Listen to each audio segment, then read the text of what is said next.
So this is the first video of a new series where we will be going verse by verse through the book of Titus. This book is an epistle or letter written by Paul to Titus, who was organizing the churches on the island of Crete, written between the years of 62 and 66, with the purpose of instructing the believers on Crete how to live daily life in accordance with their Christian faith. We'll start with verse 1, where Paul identifies himself as the author, establishes a basis for his authority, and then tells us why he's writing this particular letter in the first place. Now, we're going to be using the inductive approach in our study, so we want to remember this three-step process: observe the text, interpret the text, and apply the text. So let's start with some observations regarding verse 1. Paul identifies himself right away as the author, and remember, because we're observing the text, we're looking for any words, phrases, or expressions that might seem peculiar or jump out at us.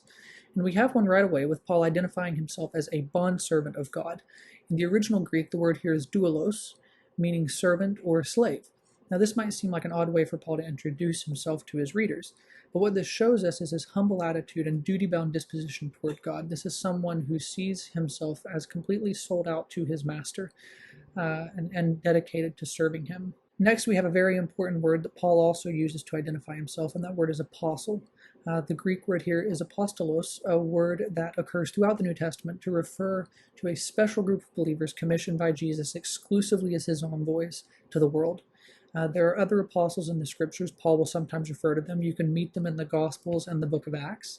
The apostles are unique among believers, and this designation of apostle carries with it a special kind of authority.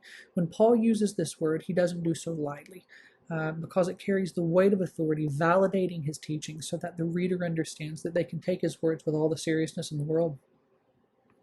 Well, Paul says that he is an apostle of Jesus for the faith of those chosen of God. The word rendered faith here comes from pistis in the original Greek.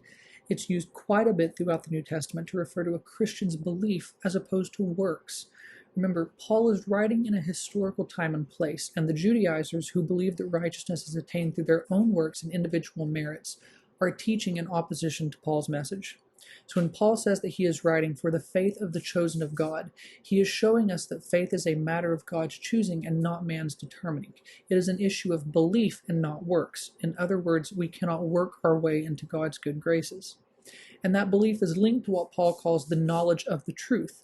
Knowledge here, or epignosis in the original Greek, can be understood as true knowledge, as opposed to the false knowledge preached by the Judaizers.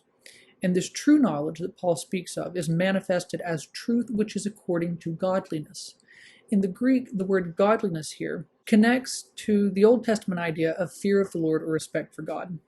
Again, this is highlighting that faith is a matter of belief and inward disposition as opposed to work and outward action.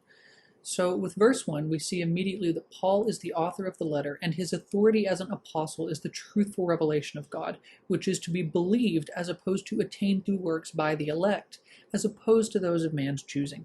We'll look more at what Paul has to say about this truthful revelation in our next video.